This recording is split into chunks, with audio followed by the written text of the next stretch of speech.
últimos días se ha desatado el caos en China. Miles de personas han salido a las calles de grandes ciudades, como es el caso de Pekín, Shanghái o de Zhengzhou, para protestar contra las duras restricciones de COVID impuestas ante el surgir de nuevos casos de coronavirus. Una periodista de Bloomberg incluso ha llegado a decir que después de haber vivido en China 13 años, todas las protestas que había visto en el país realmente podían contarse con los dedos de una mano. Pero ahora miles de chinos llevan días saliendo a las calles, da igual la edad, la procedencia.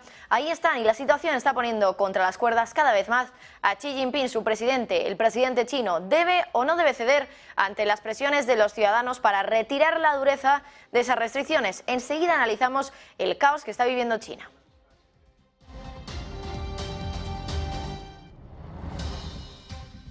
Y Hungría da un paso atrás en su intento de tener una buena relación con Rusia. A la noticia que teníamos la semana pasada de que el país confirmaba que ratificaría la entrada de Suecia y de Finlandia en la OTAN a principios del año que viene, ahora se le suman las declaraciones de Viktor Orbán.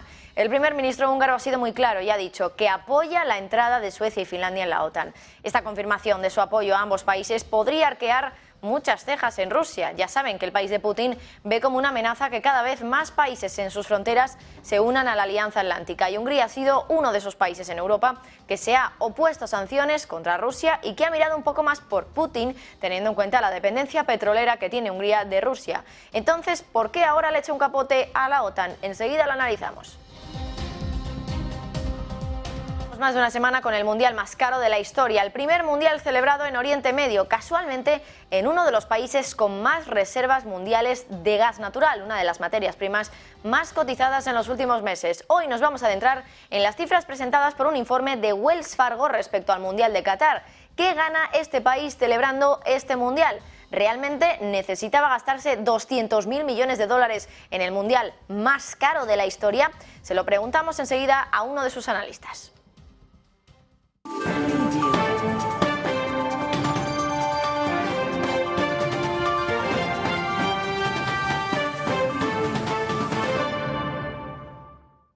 Muy buenas tardes. Imaginen un evento que reúna a 5.000 millones de personas en todo el mundo, el 62% de la población mundial. Ahora imagínense que ustedes son un país con el 13% de las reservas mundiales de gas natural, una de las materias primas más codiciadas en la actualidad, teniendo en cuenta la guerra en Ucrania. Ese evento, que van a ver miles de millones de personas, dura un mes, y fíjense si es jugoso que ustedes, que van a celebrarlo, deciden gastarse lo equivalente a casi el 100% de su Producto Interior Bruto para poder organizar ese evento. Hablamos, como no, del Mundial de Qatar. El país es uno de los más ricos en gas del mundo, y haber celebrado esa competición precisamente en este momento es una mera casualidad, pero una casualidad perfecta. Claro, de hecho, desde que comenzó el torneo, la popularidad de la búsqueda de Qatar, de esa palabra, en Google, se ha disparado hasta su máximo en los 5 años de los que hay registros en Google Trends. Todo el mundo habla de Qatar, y Qatar aprovecha para colarse en los grandes titulares. Hace justo una semana, en el primer día tras el comienzo del Mundial, Qatar anunció la firma del mayor acuerdo de venta de gas natural licuado con China. Un acuerdo de venta que duraría 27 años. Hace unos días también vimos otra noticia, que Qatar aseguraba financiar a Turquía con 10.000 millones de dólares, un estrechamiento de los lazos económicos entre ambos países en un momento en el que Turquía busca soluciones para seguir apoyando a la lira, su divisa. La relación turca-catarí desde luego que está en un buen estado, tanto que vimos a Erdogan incluso en el partido inaugural hace una semana. El Mundial de Qatar le ha costado al país más de 200.000 millones de dólares y se ha convertido en uno de los mundiales más caros de la historia. Sin embargo, esto contrasta mucho con lo poco rentables que son estos torneos. Y eso nos hace preguntarnos lo siguiente: ¿qué es lo que gana Qatar exactamente celebrando el Mundial? Un torneo que históricamente no ha sido rentable.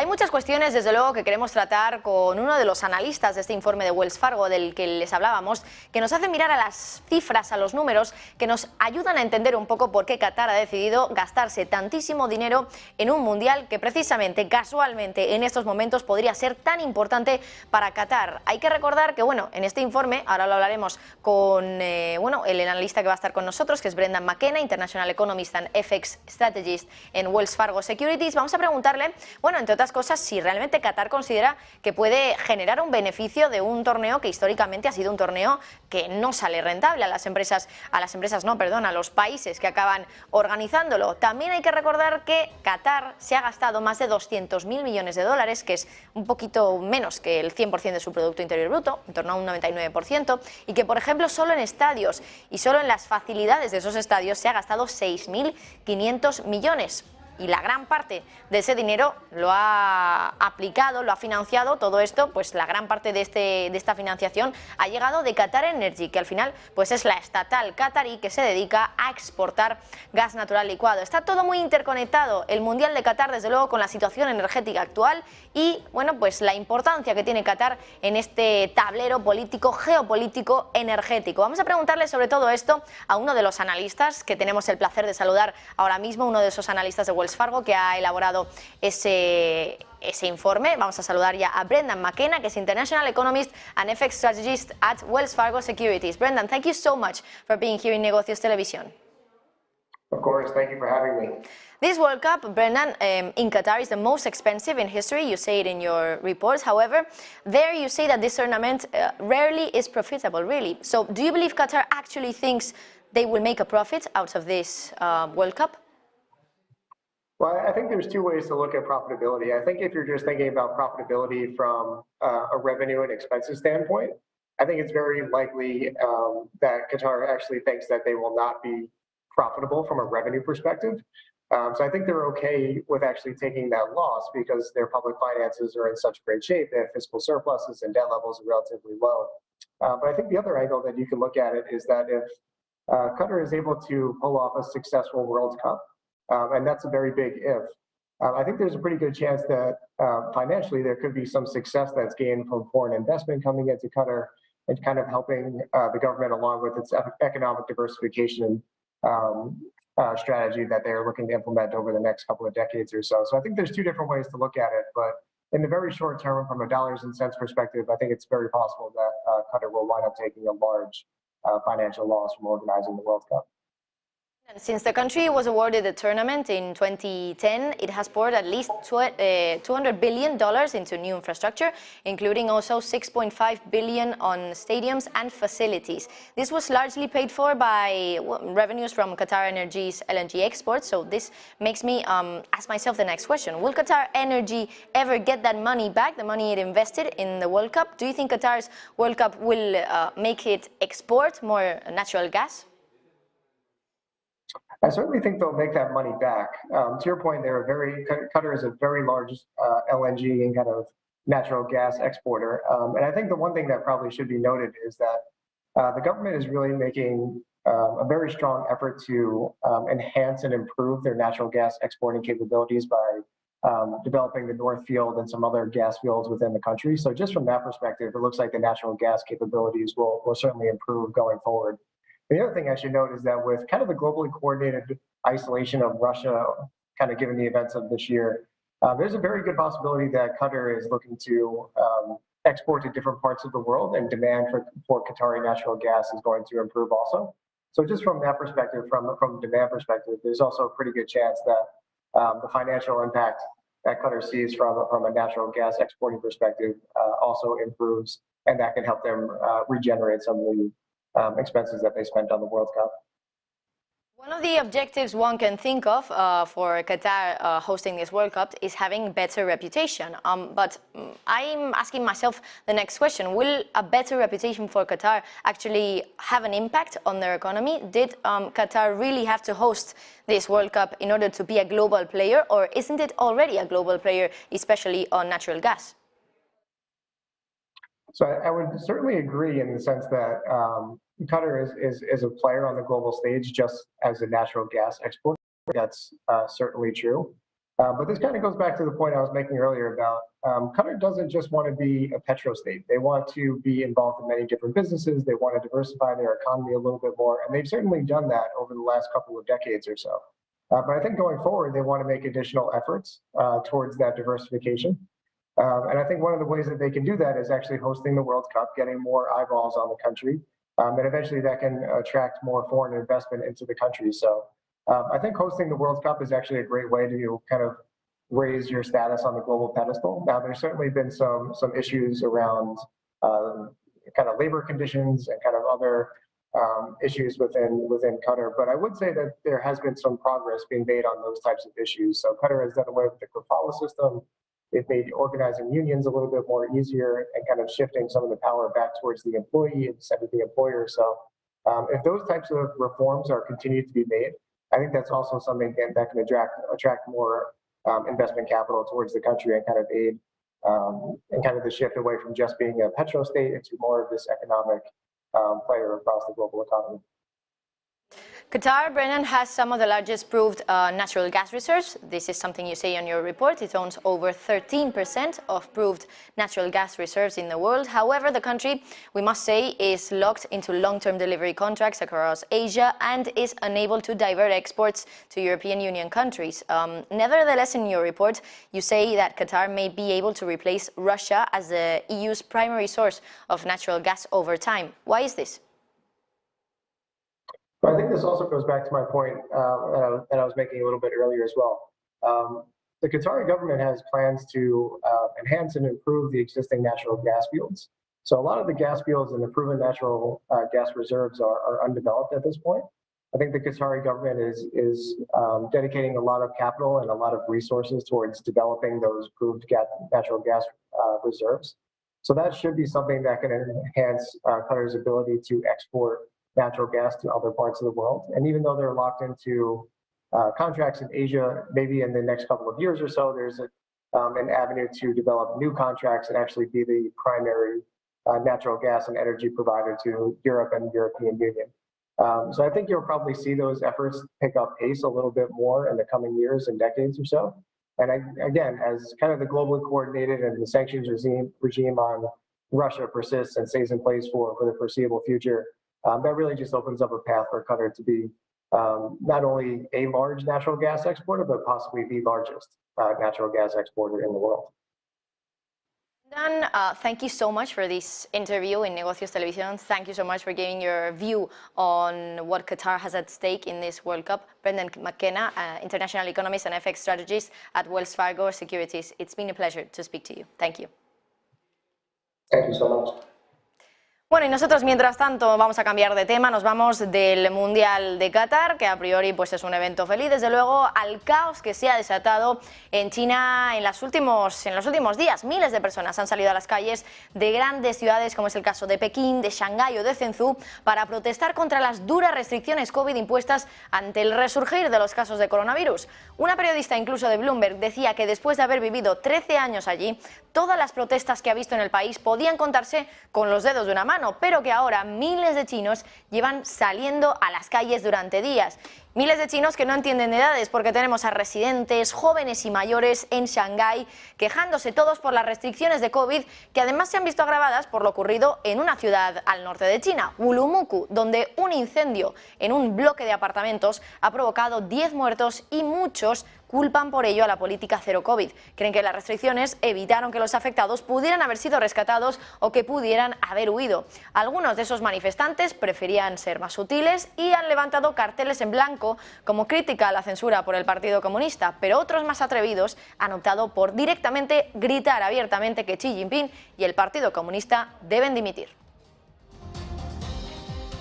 Últimos días los casos de COVID en China están subiendo como la espuma. Hoy el país ha informado de 40.052 nuevos casos locales. Se trata del sexto día consecutivo de cifras de récord. Casi 4.000 casos se han identificado solo en Pekín, donde las autoridades, por cierto, han prohibido bloquear las entradas a los complejos residenciales en confinamiento y han asegurado que se debe permitir el acceso a los servicios de emergencia. Las protestas se extienden por muchas ciudades de China, desde luego, y la presión está poniendo en un dilema a su presidente, a Xi Jinping. ¿Qué puede hacer ahora? ¿Debe ceder ante los manifestantes y reducir la dureza de las restricciones, o debe hacer caso omiso a lo que piden los ciudadanos? Un oficial chino ha apuntado hacia un enfoque que se quedaría un poco en el medio de esos dos casos extremos. Apuntaría a que lo que quiere Pekín realmente es reducir el impacto del COVID en la economía al mínimo. Marta Isen, cuéntanos. De COVID-0. Después de casi 3 años de bloqueos repetidos, interrupciones constantes en la vida diaria y pérdidas de libertades básicas, sus ciudadanos han dicho hasta aquí. La estrategia de Xi Jinping se ha vuelto insostenible. El aumento de casos estas últimas semanas ha incrementado el coste económico con una demanda interna ya de por sí mermada y una crisis inmobiliaria. Pekín promete reducir al mínimo el impacto COVID en la economía, pero no especifica cómo. La política de cero COVID ha mantenido a raya el número de muertos en el gigante asiático, pero ha tenido el coste negativo de confinar a millones de personas durante largos periodos de tiempo. Y esto ha provocado, como decimos, un gran daño económico en la segunda mayor potencia del mundo. Marzo de 2023 era la fecha ansiada para el fin de la política cero COVID, pero abandonar esa política sería retroceder en la política defendida por Xi Jinping. ¿Cuáles son las opciones que tiene el mandatario? Un ajuste rápido en su política daría la sensación de esa relajación que tanto ansían sus ciudadanos. Podría ser suficiente para calmar el actual estallido de protestas, porque cuanto más duren los disturbios, más se extenderá el descontento. Cuanto más apunten los ciudadanos a Xi Jinping, mayor será la posibilidad de una represión severa por parte del gobierno. Pero esto supondría, como ya sabemos, un nuevo golpe a una economía que, como decimos, ya de por sí está muy debilitada. Por supuesto, esto mermaría todavía más la confianza de los inversores, así que aquí es un cúmulo de factores que se suman al devenir económico de la segunda mayor potencia. Goldman Sachs dice que China podría poner fin a su política cero COVID antes de abril, con alguna posibilidad de una salida desordenada.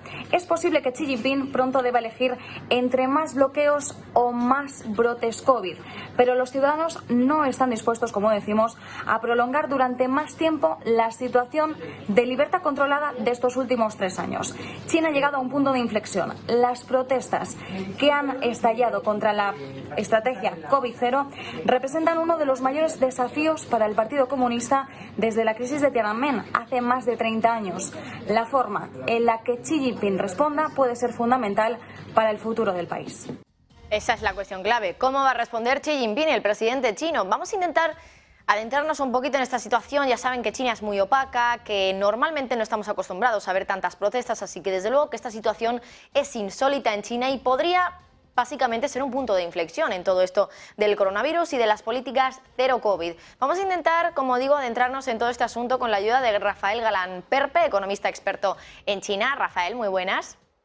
Hola, ¿qué tal? Buenas tardes. Bueno, desde luego, Rafa, que las cosas se le están poniendo bastante feas a Xi Jinping, con miles de personas que están saliendo a las calles, algo insólito, como decimos, en China, pero la cuestión es cómo debe actuar ahora Xi Jinping. ¿Debería ceder a lo que están pidiéndole los ciudadanos de China?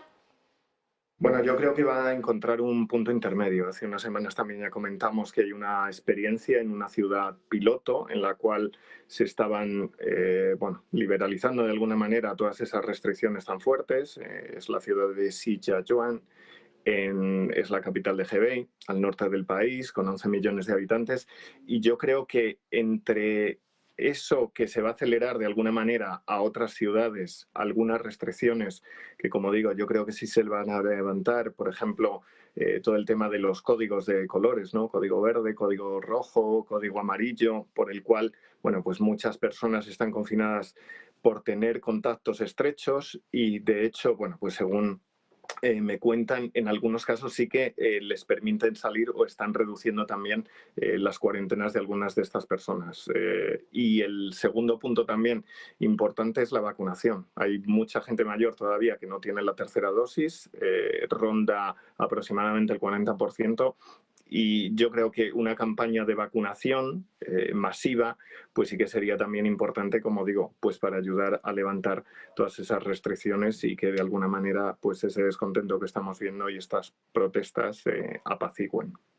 Porque hoy escuchábamos como un oficial de China decía que básicamente lo que van a hacer es minimizar el del COVID en la economía. Entiendo que si dicen que van a hacer esto es que no van a reducir tampoco la dureza de esas restricciones como piden los ciudadanos, sino que, bueno, más bien van a intentar que esas restricciones a lo mejor no sean tan dañinas para la economía.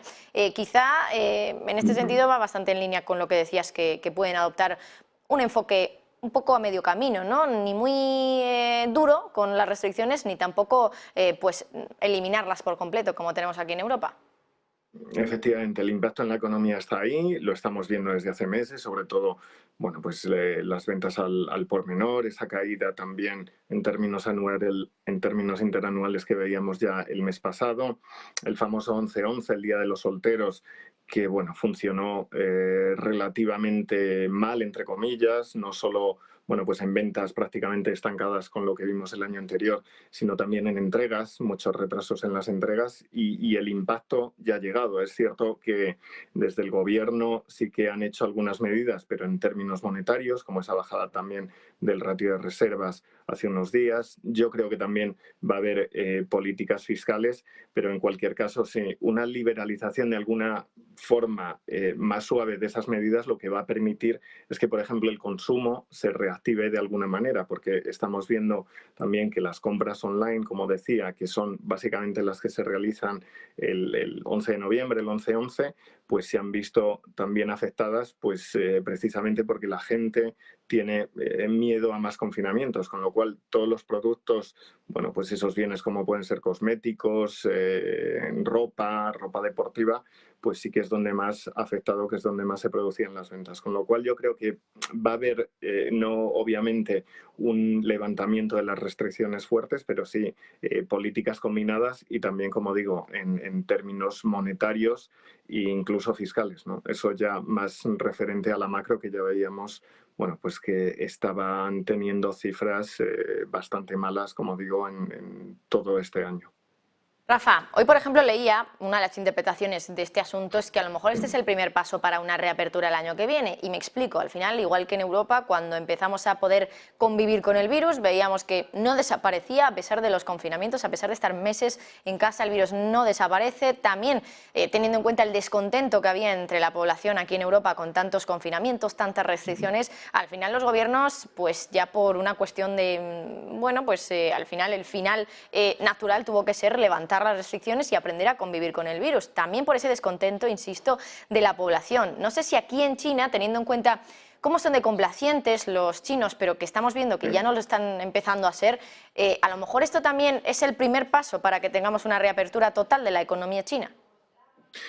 Pues es complicado, porque que el gobierno admita ahora que estos 3 años de restricciones bueno, pues como hemos dicho, no han servido, entre comillas, más que para crear, bueno, pues daños en la economía y efectivamente, bueno, pues salvar miles de vidas, pero volver de repente a una apertura total sería muy complicado. Al final, lo que digo, van a intentar, bueno, pues hacer estos programas pilotos y hacer aperturas, bueno, pues más o menos controladas en ciertas ciudades, ciertas provincias, teniendo en cuenta que como digo, es bastante difícil que, bueno, pues se eliminen muchas restricciones que estamos viendo. Pero, por ejemplo, seguramente el tema de los códigos se relajará, como digo, las cuarentenas bajarán, los contactos estrechos, pues efectivamente ahora se ha reducido a 3 días, simplemente, bueno, pues de cuarentena. Pero una eliminación completa yo creo que no la vamos a ver. Es como, por ejemplo, también la parte del turismo, ¿no? Las salidas de chinos por turismo que todavía están cerradas y que va a ser muy difícil que haya una reapertura en esos términos. Igual que las entradas pues siguen siendo muy complicadas, si bien pues se han reducido también cuarentenas, ahora están en 5 días, 5 más 3, 5 en hotel más 3 en domicilio. Y yo creo que sí que en esos términos se van a acelerar de alguna manera el levantamiento de muchas de ellas, ¿no? No sabemos en qué medidas y en qué provincias van a afectar. Seguramente, bueno, pues empezarán por aquellas que de alguna manera tienen menos casos, en otras que tienen más brotes, pues como estamos viendo ahora el caso de Beijing o incluso Shanghái. Bueno, pues hace varios meses yo creo que se se dilatarán un poco más, pero en otras provincias seguramente del interior donde hay menos casos o en zonas también, por supuesto, rurales, van a ser menores. Rafael Galán Perpec, economista, experto en China, muchísimas gracias como siempre por atender a la llamada de Negocios Televisión. Que pases buena tarde. Gracias a vosotros. Buena tarde. Mientras tanto, nosotros, después de haber repasado pues lo que tenemos ahora mismo respecto a Qatar y respecto a China, hacemos una breve pausa, pero volvemos enseguida porque quedan todavía muchísimos temas que comentar de esta jornada de lunes en este informativo de Negocios Televisión. No se vayan.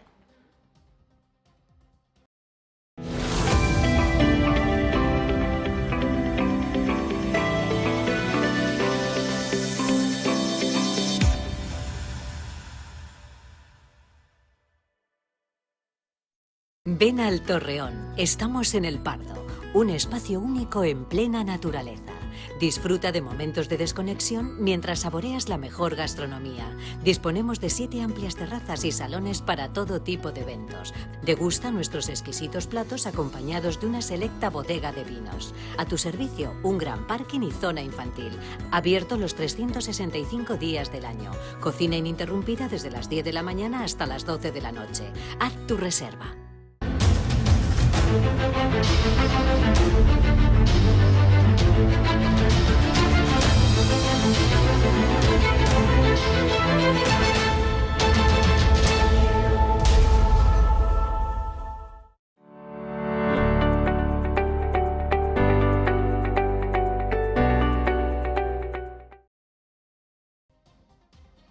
Seguimos con información y es que Europa está enfadada con Estados Unidos. La chispa que ha causado el incendio han sido los paquetes millonarios que ha planteado Biden y que ponen en jaque los esfuerzos que está haciendo Europa para salir de esta crisis. Hablamos del Inflation Reduction Act, que va a dar millones a empresas que vayan a Estados Unidos a producir, o también el paquete verde de Joe Biden, que va a dar también millones a las empresas de renovables que se asienten allí en Estados Unidos. Ahora esa chispa ha provocado un fuego que se está extendiendo, desde luego. Ese fuego incluso ha hecho que Europa, fíjense en esto, acuse a Estados Unidos de hacer fortuna con la guerra de Ucrania. Fuentes europeas han asegurado a la revista Político que si lo miras fríamente, el país que más se está beneficiando de la guerra es Estados Unidos, porque están vendiendo más gas a precios más altos y vendiendo más armas también. La revista cita también nombres propios como el del líder del Parlamento Europeo respecto a la relación con Estados Unidos, Tonino Picula, que asegura, el diplomático asegura, según Político, que directamente Estados Unidos está siguiendo una agenda doméstica que lamentablemente es proteccionista y que discrimina a los aliados de los Estados Unidos. Esa es la acusación de Europa hacia un país que consideran que está haciendo una fortuna con la guerra de Ucrania. Bueno, y atención a esto, 20 de los 30 países miembros de la OTAN han agotado ya su capacidad para enviar armas a Ucrania, según el New York Times, que cita funcionarios de la Alianza Atlántica. Uno de ellos sugirió que los 10 países restantes podrían aportar más, especialmente los grandes aliados, Francia, Alemania, Italia u Holanda. Sobre este asunto, el embajador de Polonia ha dicho que este es un tipo de proceso natural. Asegura que por un lado se está lidiando con la fatiga de la opinión pública y que por el otro se hace con la devastación de los depósitos de equipos militares.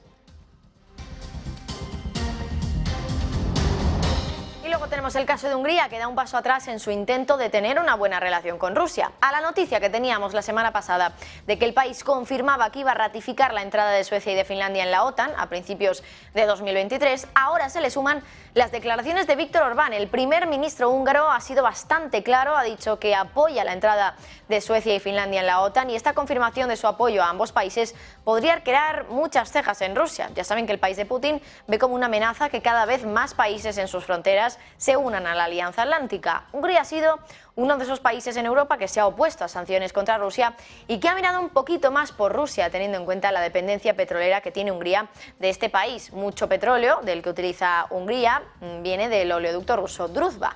Sin embargo, en los últimos días ha habido tensión en este sentido, porque Rusia suspendió el flujo a través de la tubería, aunque días más tarde lo reanudó.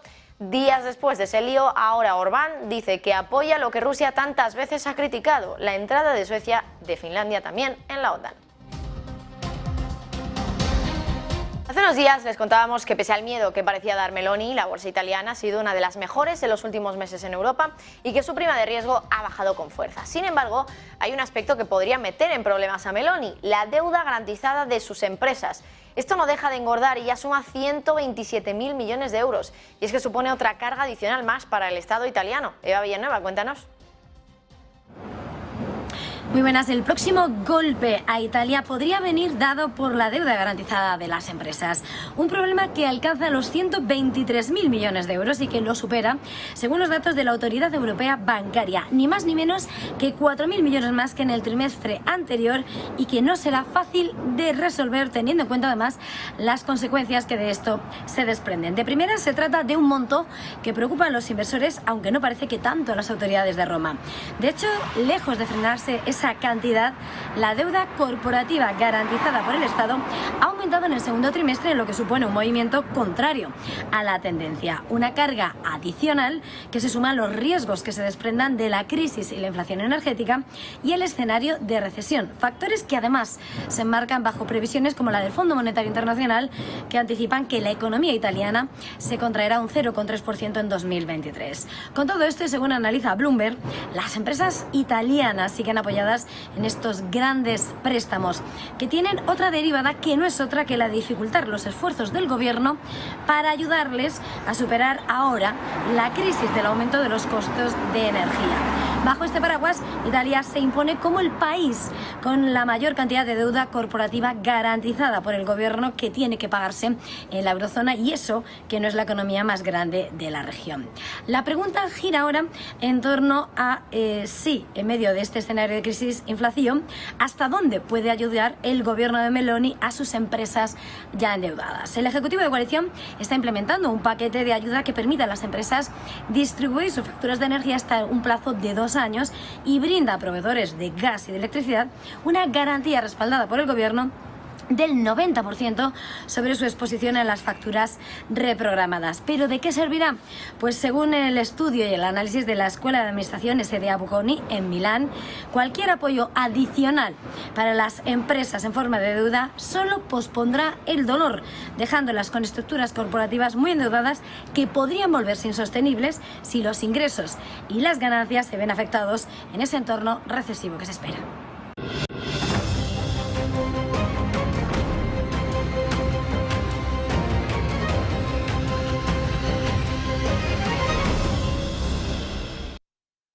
Continúan los problemas sobre el todavía fracasado tope al gas que prepara Bruselas. Ahora Italia dice que no va a votar sobre la propuesta de la Comisión Europea si no se cambia. Lo ha dicho el ministro de Medio Ambiente y Seguridad Energética. Asegura que la propuesta italiana es no indicar un cierto número para el tope, sino indicar cuáles son los criterios de intervención en caso de fluctuaciones excesivas del precio del gas a nivel europeo. Italia considera que el tope debe ser un mecanismo antiespeculativo y no antimercado.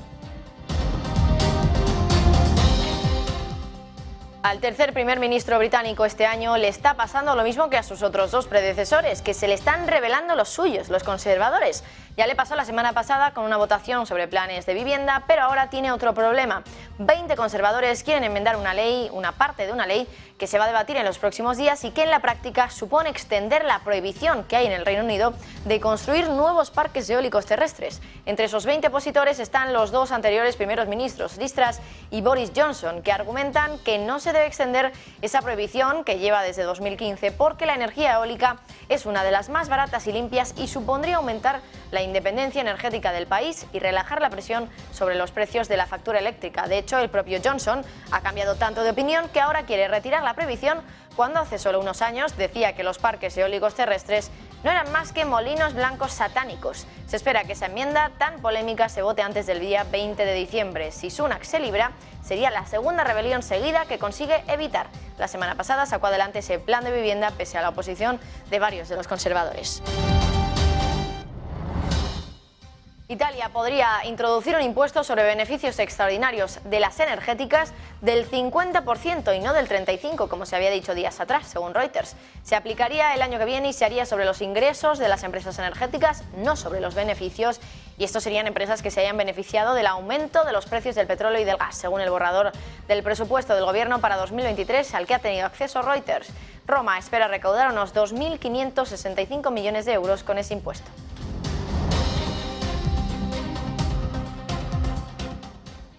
Ya saben ustedes que los bancos centrales también ganan y pierden dinero, pero sobre todo ahora lo que están perdiendo es por la subida de los tipos de interés y por lo mucho que gastaron para comprar los bonos que ahora tienen en el balance y que a día de hoy valen mucho menos de lo que se gastaron para comprarlos.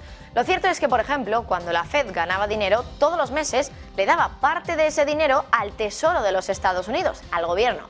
Y enseguida les vamos a enseñar el gráfico para que ustedes lo vean. Pero, por ejemplo, en 2021 la Fed pagó al Tesoro 109.000 millones de dólares. Ahora las cosas han cambiado y lejos de tener beneficios, la Fed pierde dinero.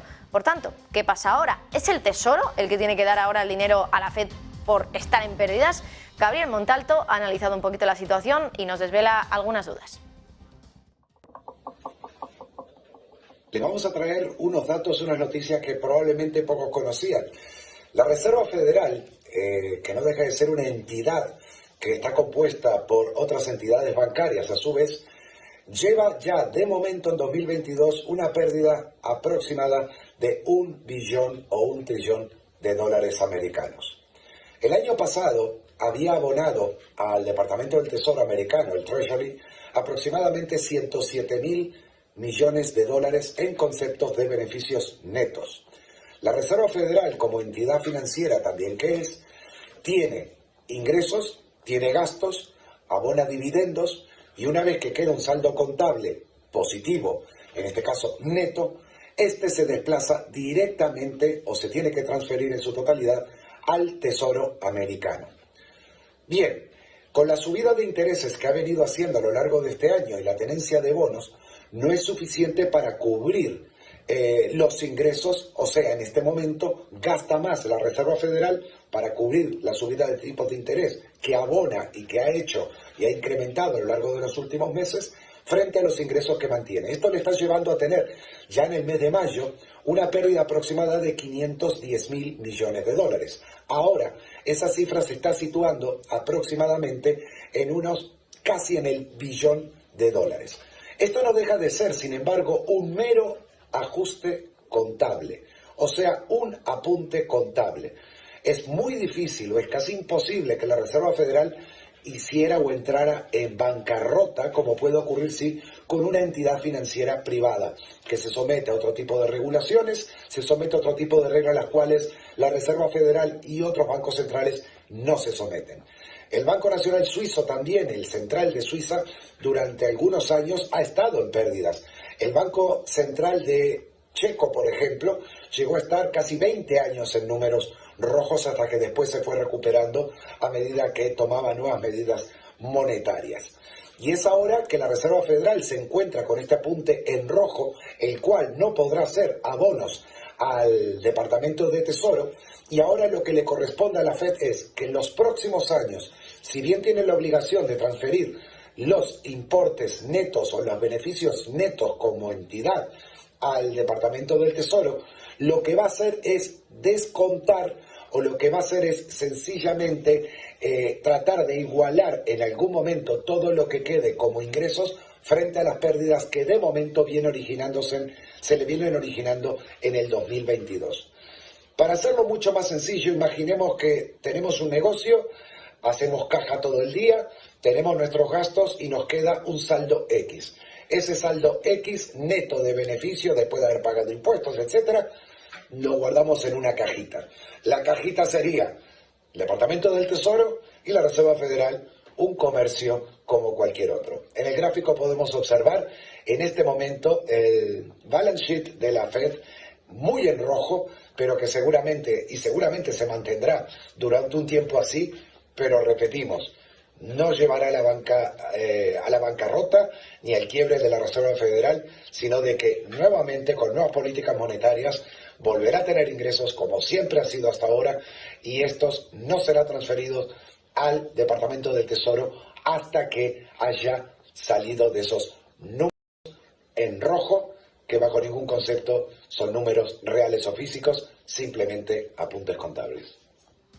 Y por cierto, tenemos que contarles una última hora. No sé si recuerdan que hace unas semanas teníamos reunión de las delegaciones rusa y estadounidense para abordar las cuestiones nucleares que tanto preocupan al mundo entero. Era una reunión que habíamos tenido en forma de reunión secreta, incluso entre las distintas partes, sobre todo entre los servicios de inteligencia, y habían acordado volver a reunirse próximamente. Era una reunión que se esperaba en torno a la última semana de noviembre, es decir, esta semana, o incluso la primera de diciembre. Pues bien, acabamos de conocer que Rusia habría pospuesto esa reunión que estaba programada para celebrarse en El Cairo, en Egipto. Lo que hemos conocido es que la agencia Kommersant ha dicho que la embajada de Estados Unidos ha confirmado la información de que esa reunión entre Estados Unidos y Rusia respecto a las cuestiones nucleares habría sido pospuesta por la parte rusa. Recuerden que era una reunión que se iba a celebrar en la última semana, primera semana de noviembre, primera semana de diciembre, donde ambas delegaciones iban a seguir hablando sobre la cuestión nuclear, algo que, en este caso, en las últimas reuniones sí que habían acercado posturas, parece ser, al menos estaban hablando, que ya al final es una buena señal, pero ahora lo que acabamos de conocer es que Rusia habría pospuesto esa reunión, lo que, podría lanzar señales negativas respecto al hecho de que ambos países puedan tratar estas cuestiones nucleares que, como decíamos, tanto preocupan al mundo. Vamos a seguir con el informativo después de haber hecho esta última hora, porque en las últimas semanas hay una estrategia en el mercado que están empezando a seguir algunos traders, y es comprar bonos a la espera de que, gracias a la recesión, la Fed acabe bajando los tipos de interés y que eso, por la relación inversa que hay entre las rentabilidades de los bonos y sus precios, provoque una subida en los precios de los bonos ahora mismo. Y hay gestoras que están respaldando la estrategia. La cuestión es si funcionará y cuáles son los fundamentos de esa estrategia. Javier del Valle, cuéntanos. Muy buenas tardes. El trade de la renta fija, la apuesta por la renta fija, cobra impulso a medida que los inversores descuentan mayores probabilidades de recesión de cara a 2023 y bajadas de tipos de interés a futuro. Es curioso que los inversores estén descontando caídas en los tipos de interés o tipos de interés más bajos a largo plazo, incluso cuando la Fed sigue manteniendo las subidas de tipos y ha recalcado varias veces que todavía le queda camino, que todavía queda llegar a una tasa terminal que será más alta de lo que tenemos ahora y que quedan subidas, aunque serán de menor magnitud, subidas más pequeñas, no de 75 puntos básicos como veíamos en el año 2022, pero aún así se siguen manteniendo las subidas, eso dicen los miembros de la Reserva Federal. Aún así, los inversores están estimando que tarde o temprano la Reserva Federal llegará a esa tasa terminal y que para incluso finales de 2023 y principios de 2024 podría empezar a bajar tipos. Los rendimientos de los bonos a largo plazo ya están por debajo del tipo de la Fed, actualmente del 3,75 al 4%, y todavía queda un punto porcentual adicional de aumentos para los próximos meses, según nos han dicho los miembros. En lugar de esperar a ver si el endurecimiento monetario de este año generará una recesión en 2023, los inversores ya están comprando bonos apostando por la caída de la actividad económica, porque la actividad económica se sigue deteriorando, que tarde o temprano la Reserva Federal tenga que parar de subir tipos y estos tipos empiecen a bajar. Ahora mismo los swaps muestran que los tipos de la Fed aumentarán hasta el 5% a mediados del año 2023, seguido de un retroceso de medio punto porcentual a principios de 2024. Pero algunos inversores apuestan a una reversión mucho más dura, y ahí está la apuesta que están haciendo muchos inversores, que si esa recesión es mucho más pronunciada de lo esperado, el retroceso de los intereses lo será también, y por tanto la parte de mayor duración en el mercado de bonos podrá dar o otorgar un gran rendimiento. Aún así, estos inversores están apostando hasta una posible caída al 3% o incluso al 2% en los intereses a largo plazo para finales de 2023 o principios de 2024.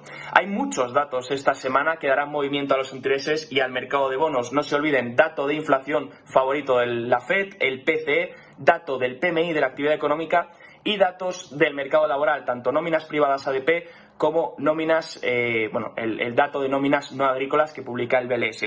Si estos datos salen malos o por debajo de lo esperado, los intereses seguirán cayendo, descontando mayor probabilidad de recesión en 2023. Si por otro lado salen fuertes o superior a lo esperado, todas estas apuestas por la caída de intereses sufrirán mucho todavía. Hablamos ahora de Credit Suisse porque podría ser el próximo evento de Cisne Negro, esos acontecimientos altamente improbables, pero muy peligrosos desde luego para el mercado. Así lo ha advertido uno de los analistas de Barclays. Dice que al ritmo en el que los clientes de Credit Suisse están retirando su dinero, que es un ritmo de 1.000 millones al día, decía en su Twitter, Credit Suisse no va a durar más de 2 semanas. Así de tajante y contundente ha sido este analista de Barclays. Recuerden que Bloomberg había calculado que en las primeras semanas de este último trimestre del año, los clientes de Credit Suisse habían retirado la friolera de 88.000 millones de dólares de la entidad. Ahora Credit Suisse lleva cayendo durante 10 sesiones consecutivas y ese desplome en ese tiempo ya es del 27%, sobre todo después de que el banco anunciara que había tenido esas grandes retiradas de capital en las primeras semanas del trimestre. Los analistas de JP Morgan y de Jefferies habían reconocido que las salidas de capital eran mucho peores de lo que esperaban y que el banco todavía no estaba fuera de peligro. Y ahora un analista dice que podrían quedarle apenas 2 semanas de vida si el banco sigue por ese camino y ese ritmo de retirada de capital de al menos 1.000 millones de dólares diarios. Bueno, y vamos a analizar un poco esta situación, la situación que está viviendo Credit Suisse, que sigue a la baja, y también vamos a intentar avanzarnos un poco a todos los datos macroeconómicos que vamos a tener esta semana, sobre todo en Wall Street. Vamos a tener dato de PIB, vamos a tener dato de inflación PCE y, ojo, también dato de empleo y de paro el próximo viernes. Vamos a intentar avanzarnos a todos estos datos con la ayuda de Samuel Plaza, director de JFD Brokers España. Samuel, muy buenas. Hola, muy buenas tardes. ¿Qué tal? ¿Cómo estáis? Muy bien, Samuel. Quería preguntarte por Credit Suisse. Hoy tenemos al banco cayendo también en las últimas 10 jornadas, en las últimas 10 sesiones. Lleva una caída acumulada del 27%, ahí es nada, casi un tercio de su valor borrado en apenas 10 días. Y quería preguntarte sobre todo por cómo ves un poco la acción, cómo ves la empresa y sobre todo teniendo en cuenta una de las últimas declaraciones de las que nos acabamos de hacer eco, que es un analista de Barclays que asegura que a Credit Suisse le quedan 2 semanas de vida teniendo en cuenta el ritmo al que se está retirando capital del banco. ¿Cómo ves un poco la situación para Credit Suisse? ¿También eres tan pesimista? Pues a ver, no es que yo sea pesimista, pero sí considero que la situación del banco es muy compleja. Acumular prácticamente un 28%, ¿no? de caída en estas últimas sesiones es algo muy preocupante, ¿no? Y el ritmo de salida de capital de la entidad también es algo muy preocupante. No sé si el augurio, ¿no? que ha hecho este analista se cumplirá o no se cumplirá, dándole una vida de prácticamente 2 semanas, pero sí es cierto que la situación es crítica para la entidad. Así que, bueno, lo vamos a observar muy de cerca. Evidentemente no es un título que en este momento yo creo que ningún inversor deba estar y las pruebas y las caídas en su cotización, pues así son, ¿no? No hay para nada confianza en la entidad, aunque evidentemente ha lanzado muchos mensajes para detener, digamos, esta sangría. Y bueno, vamos a ver, ¿no? Cómo sigue evolucionando los próximos días. Veremos estas 2 semanas y veremos si se cumple o no se cumple esta previsión, que seguramente también impactará de una forma o de otra en el resto del sector bancario europeo. Así que pues bueno, vamos a mirarlo muy de cerca porque la situación, como decimos, es crítica, ¿no? En este momento para la entidad. Veremos a ver qué es lo que pasa durante las próximas jornadas. Jornadas, por cierto, Samuel, vamos a tener muchos datos macro en Estados Unidos. Me parece que es el miércoles el dato de PIB, el dato de empleo ADP también lo vamos a conocer el miércoles. Luego tenemos inflación PCE, que es el indicador de inflación favorito de la Fed, ya lo saben. Y también tenemos dato de paro el viernes, así que muchos datos. No sé qué se puede esperar de todo ello, si vamos a tener más volatilidad en mercado por culpa de la publicación de esos datos. En definitiva, Samuel, ¿cómo podemos adelantarnos un poco a lo que va a ocurrir esta semana? Bueno, el principal dato macroeconómico que vamos a tener esta semana para Estados Unidos sin duda va a ser el dato de empleo, ¿no? Que es un poco el dato que va a marcar la dinámica futura de la Reserva Federal. Ya sabemos, y Jerome Powell lo ha dicho claramente, ¿no? Que las futuras subidas de tipos de interés estarán condicionadas a la salud de la economía norteamericana, ¿no? En cuanto él observe cierta debilidad en el mercado laboral americano, será el momento de, digamos, levantar el pie del acelerador, ¿no? Con esas subidas de tipos de interés. Por tanto, tanto el dato adelantado ADP como el dato que vamos a conocer este viernes va a ser muy importante para realmente definir cuál será el próximo paso que dé la Reserva Federal en su próxima reunión. Si mantienen el pie en el acelerador y aumentan los tipos 75 puntos básicos, que prácticamente después del informe o después de las actas de la semana pasada y los diferentes comentarios, pues está descartado, pero veremos a ver, ¿no? Qué es lo que ocurre por el otro lado, si tenemos un dato de empleo pues que cumple con las previsiones, pero es inferior a los datos anteriores, tendremos una confirmación de que la subida de tipos será de 50 puntos básicos. Por lo tanto, yo creo que, en resumidas, el dato de empleo de esta semana va a ser muy importante para la decisión que pueda tomar la Reserva Federal la próxima semana. Y en cuanto al resto de eventos macroeconómicos, como bien comentabas, tendremos ese dato de inflación que va a mirar la Reserva Federal, por tanto también será determinante para esta toma de decisiones, y seguramente va a ser una semana con bastante movimiento y bastante volatilidad. De hecho, si nos fijamos un poco en los gráficos, estamos observando cómo ya estamos en ciertas zonas de sobrecompra en todos los índices europeos y en los índices también americanos, ¿no? Por tanto, este optimismo que hemos tenido en estos 2 últimos meses, tanto octubre y noviembre, puede que estén ya en un punto de finalización, podríamos decir, ¿no? Y que haya ya cierto agotamiento en estas últimas subidas. En el caso, por ejemplo, del DAX alemán, llevamos ya 8 semanas consecutivas cerrando en positivo. El SP500 también ha recuperado desde los 3.530 y estamos cotizando casi en los 4.000 puntos. Ahí hay una barrera también muy importante. Por tanto, veremos a ver, ¿no? Estos datos esta semana yo creo que va a ser crucial, tanto los datos de empleo como los datos de inflación. También vamos a conocer datos de PMI y demás, y muy atentos también a lo que pueda ocurrir en China, ¿no? Con las últimas noticias que nos están llegando. Por tanto, sí, va a ser una semana, yo creo que muy importante, tanto para Estados Unidos como para Europa también, ¿no? Por esos niveles ya de sobrecompra que empiezan a verse en los mercados, y seguramente más de un inversor y más de 2 van a considerar el cierre de sus posiciones, tomar beneficios, cerrar este año la cartera, y bueno, ya el año que viene pues ya veremos un poco hacia dónde nos dirigimos. Bueno, pues habrá que esperar a que salgan los datos esta semana, como decimos, dato de PIB, de inflación PCE y de empleo ADP, y también el dato oficial del gobierno de los Estados Unidos, que saldrá el viernes, con además el dato de paro, que desde luego que lo tiene muy en cuenta la Reserva Federal. Samuel Plaza, director de JFD Brokers España. Gracias, como siempre. Gracias a vosotros. Hasta la próxima. Y mientras tanto, nosotros ya nos despedimos en una jornada, desde luego, donde miramos a China y a lo que está sucediendo allí, a esas protestas y a cómo va a lidiar con ellas Xi Jinping, el presidente chino. Normalmente en China, pues esto no se da, es algo insólito, que tantas personas, da igual la edad, da igual el lugar, salgan a la calle para protestar abiertamente contra las restricciones tan duras que está poniendo el presidente chino, e incluso muchos de ellos digan abiertamente y lo hagan gritando abiertamente que Xi Jinping debe dimitir. Habrá que ver entonces cómo lidia con ello el presidente chino. Desde luego que a lo largo de esta semana estaremos muy pendientes a todo esto y también a los datos macroeconómicos que vamos a conocer, pero va a ser esta semana. Nosotros, mientras tanto, nos despedimos y enseguida a las 3 de la tarde, como siempre, Rolling Stocks con Marta Iser. Gracias por estar ahí.